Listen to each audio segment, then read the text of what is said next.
divorce attorney David Glass for more on this. David? People going through divorces are going through some of the hardest times of their lives, and a lot of what they're going through is emotional. And in any divorce, there's a huge sense of loss, and loss of relationship, of money, some friends. David Glass here for another episode of The Hourglass, where family law and psychology intersect. I'm a certified family law specialist, former psychologist, and the author of Moving On, Redesigning Your Emotional, Financial, and Social Life After Divorce. Moving right along, our next guests here today are Stephen Munoz and Brad Potter. They're the operators of an innovative new center here in LA, where you can come in and vent and extinguish all of your bad emotions, whether it's anger or frustration or jealousy. Basically, you get to go in and throw and crash and smash things. It's called BreakRoom L.A. Let's get right into it. Guys, where did you come up with the idea to open a place called BreakRoom? Well, Steven came up with it, tried it out on a small scale. He did escape rooms before. Yeah. And people would come in and he couldn't do both at once because, escape rooms, you're solving puzzles, can't be loud. Yeah. But he noticed there was a lot of demand for rage rooms, breaking stuff, people letting out anger, frustration. Some people do it for entertainment. And saw that and then made a separate location just for the breaking. Amazing. Yeah, from the escape room world to the break room world, a big difference from the entertainment industry. And yeah, the break room definitely did have a big higher demand. So that's where we collided together and put our facility of axe throwing and rage room together. Excellent. Yeah, in an earlier episode, we had a psychologist who suggested people go and throw axes to help get over their divorces, and now we've got you guys here. So take me through it. If I want to go vent and I want to bring a couple friends along, how does the whole process work? So the process goes based on, due to COVID, we did change all of our procedures to online reservations. So basically all reservations are online only as of right now. And you do get a private room to yourself. People have a little confusion thinking they share the room. They definitely don't share the room. Yeah. And the reason we kept it like this is so if people want to vent, if they want to scream, if they want to just go out, and do things they can't really do out in public, this is the place for you to freely do that without being judged by anyone else. So you book your session online, choose which package you want to do. If you want to do a 20-minute session or a 30-minute session, and then you just show up, fill out your waivers, and we get you all suited up. Great. And so what's it look like in the room? What kinds of things do you have to break or smash or throw or whatever? So the room's constantly changing. Sometimes we'll have bigger stuff in there, smaller stuff, but each person will get new breakables when they go in. Sometimes you could pick out your own stuff, or if you want something that catches your eye, if you really want to break that. Also, some people bring stuff. So they'll bring relics of their past or picture frames of someone and break them, or just random stuff, old science project or something they worked really hard on, got their good grade, and then break it out in the rage room. So all types of stuff. And then you have types of stuff in there. You could throw it with bats, crowbars, sledgehammers, all different types of ways to break it. All right. And asking the tough question here about safety. So I've done some reading, and there are some people who say this isn't a good type of thing to do to vent your anger or your negative emotions because violence only begets more violence. Where do you guys stand on that? I think it depends on the person. I have heard someone say it will make it worse or it doesn't help cope with it, but I feel some people do use it with coping, or it kind of unleashes your creativity after because you're doing something you don't normally do. You could let it all out. You could vent, like you said. You could scream in the room. You could do whatever you want in it. And what about safety? How do you cover safety in the rooms? So we provide all of our customers with all safety gear, from face shields to disposable gloves to avoid any cross-contamination with sweat, protective wear, gloves, full-on coveralls, all these coveralls. We kind of did like a custom design where it ensures that any glass won't go into your body. Other than that, we provide all the stuff you guys need, and basically people love it ever since, accident-free. There's no wood, we'll knock on marble. That's great. That's great. I'm a divorce lawyer, and divorce ends up being very seasonal. My biggest season of the year is January, right after the holidays. Either it's New Year's resolutions or people getting through the holidays. Something brings most of the divorce clients in January. How is there an up season for BreakRoom? We would probably say during summer break. We've seen more reservations towards the earlier morning, 11 a.m., 12 p.m. But I mean, towards the holidays, it's kind of like an all year long. We did see a spike during and after COVID. A lot of people, did have a lot of anger to unleash, and it definitely did help a lot of people. And ever since, I mean, we've seen it kind of be all year long. Not a specific year, since we do have a lot of companies that come in for the parties and all that sort of kind of stuff. But pretty much all year long. And have you had any experience with people specifically coping with divorce, where they come in and they say, "Listen, I'm coming to you because I'm getting divorced."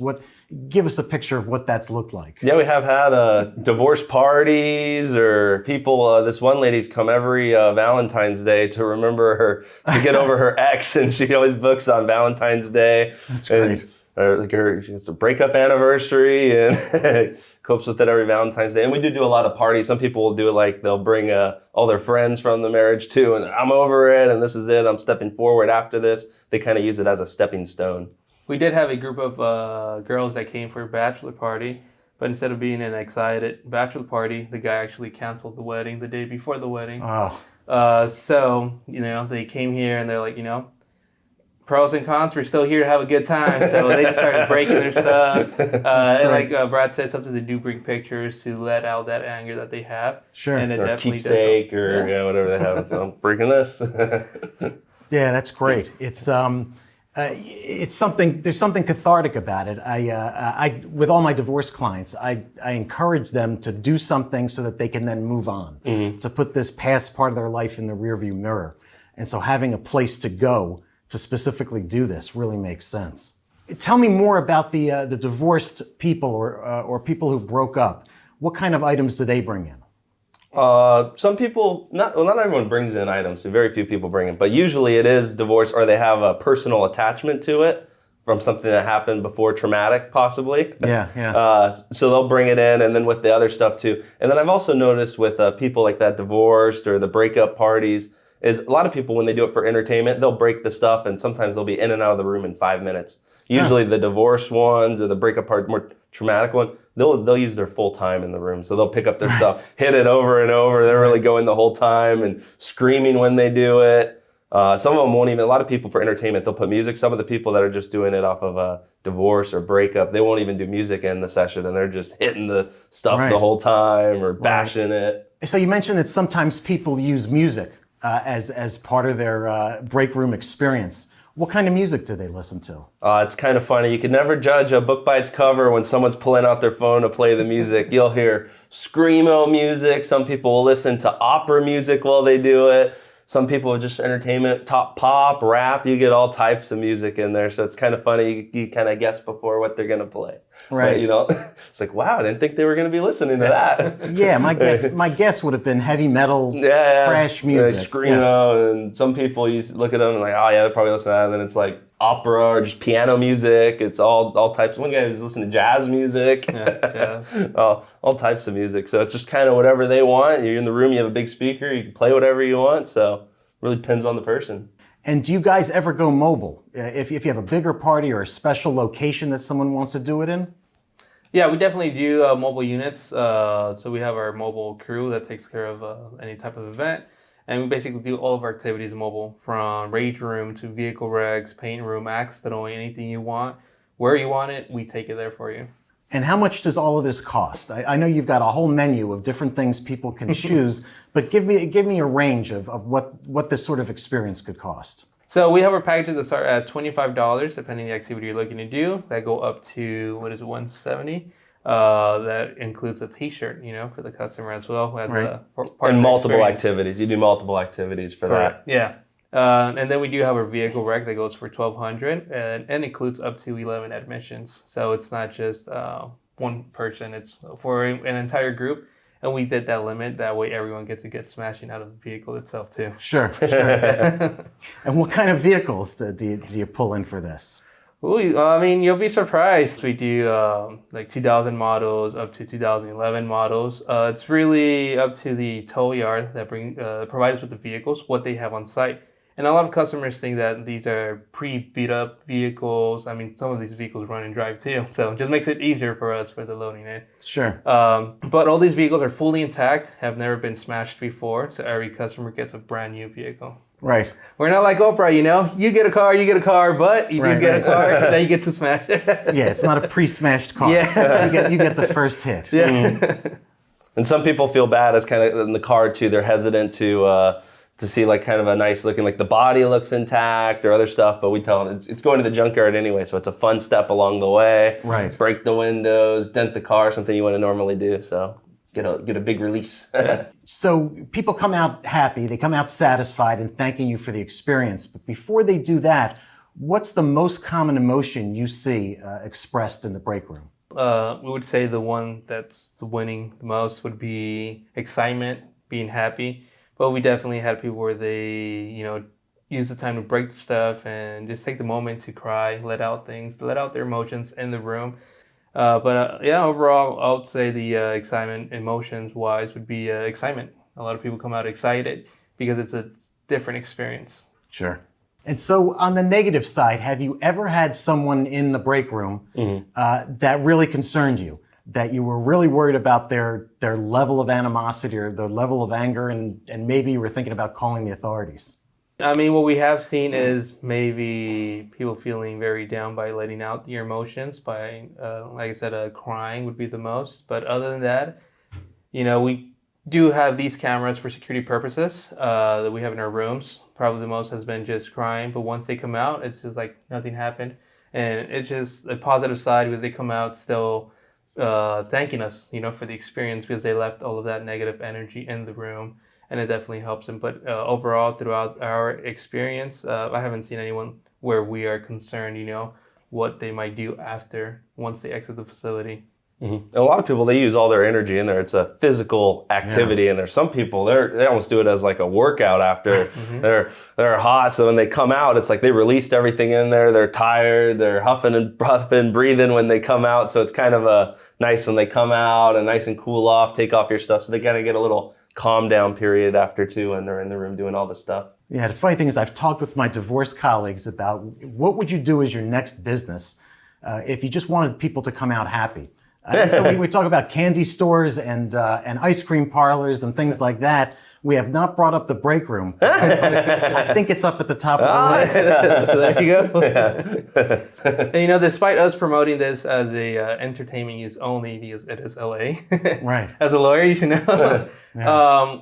We actually have a lot of therapists that come out and bring their clients, and they definitely see a big positive side, like Brad was mentioning. It definitely helps them open up in a way that they didn't expect them to open up or talk about their situation much quicker than, during a one-on-one session or anything like that. So it's definitely overall great experience. Excellent.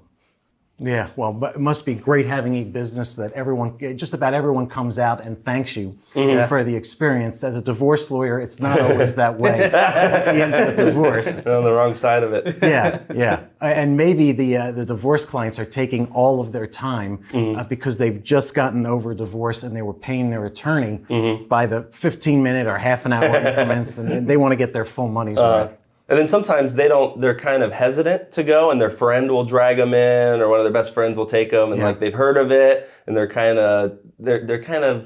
don't want to do it. They're kind of, but I'll go just because you want to pay for it. They think it might help, and then they go in and they're kind of scared on their first swing. You watch them, and then at the end of it, they're swinging really hard and having a great time. It kind of unlocks something. Before they were just kind of like, I don't think this is going to help. And then they come out, like he said, and they're kind of thankful after, and they tell their friend, oh, this was a good idea, and it did help me, and liked it more than I expected. What's that going to do for me? But wow, it really opened something up for me. Well, great. Tell me where people can find you. So you could go to our website, BreakRoomLA.com. That's probably the easiest. You could book online there, see our activities.